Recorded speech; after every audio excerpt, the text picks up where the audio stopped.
It's a privilege to be able to stand here and to thank you as a co-winner of the BBVA Foundation of Knowledge Award in Ecology and Conservation Biology, because it means that one's work has been recognized by the jury of what is now one of the most prestigious awards in this field.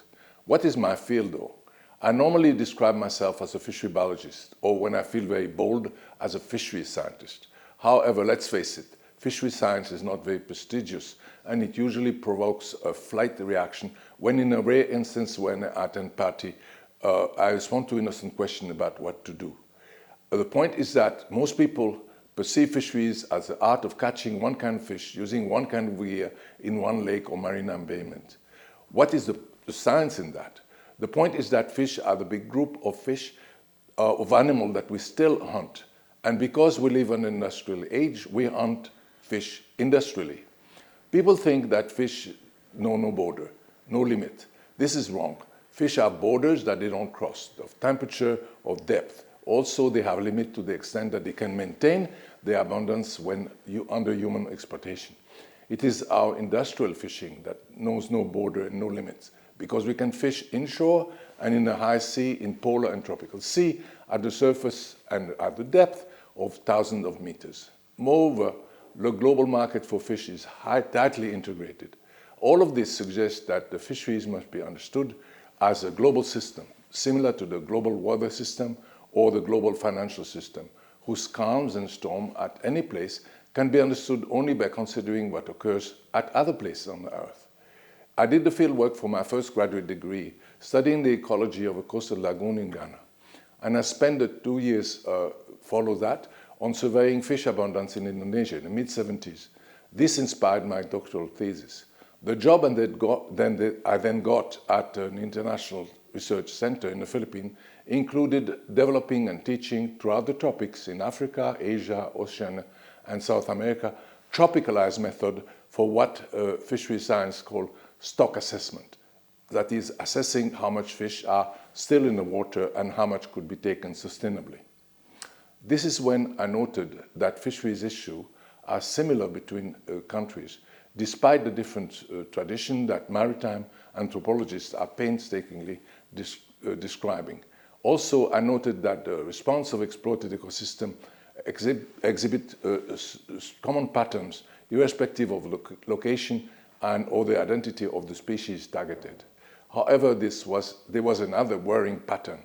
The result of multiple fisheries and ecological surveys conducted in the tropic by both local scientists and by short-term experts from the global north were not widely distributed and available and remain largely unused by the fisheries and aquatic science community.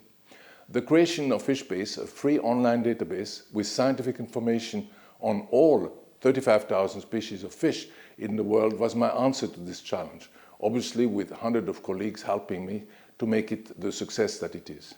Having key data on biological data on all exploited fish of the world made it then easy to tackle the job of demonstrating global pattern of fisheries activities and catches.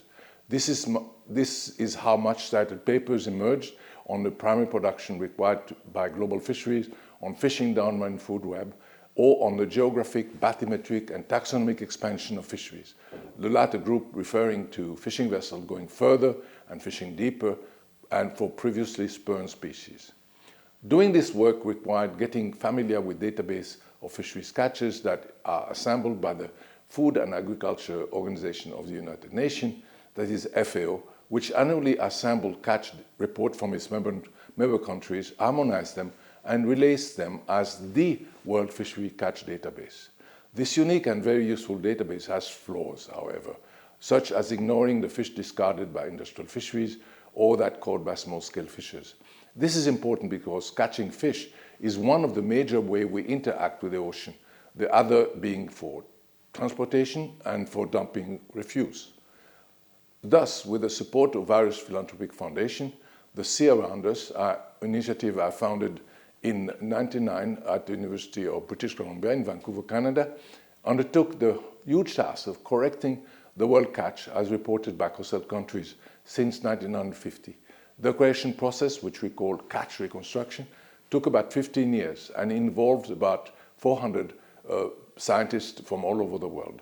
Its first result were that the world marine catch was not about 90 million tons per year, but over 130 million tons. And that since 96, this catch declined by 1–2% a year, which was unreported by the FAO. Another result is that the process of catch reconstruction generated a huge database of specialized catch and derived statistics, which were also made available through our website. This website is now used as is fish-based by hundreds of university-based and other researchers, NGO staff and governments all over the world. Besides helping dealing with fisheries management issues, this database of reconstructed and specialist catch from 1950 on helped helped investigated aspect of climate change, specifically ocean warming on fish, the effect of warming on fish. We were able to model rather well the poleward movement of fish, which started in the 70s and 80s, and which are due to fish being very sensitive to temperature change.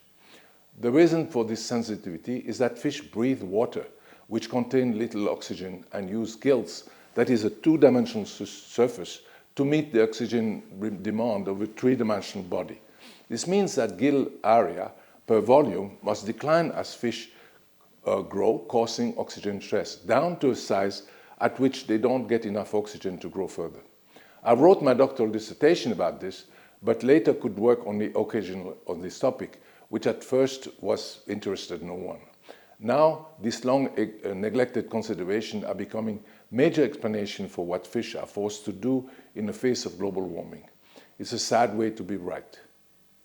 I thank the BBVA Foundation and the jury of its Frontier of Knowledge Award in Ecology and Conservation for having realized that developing concept, software tool, and freely accessible database on the biology of fish and their catch are contribution to ecology and conservation biology.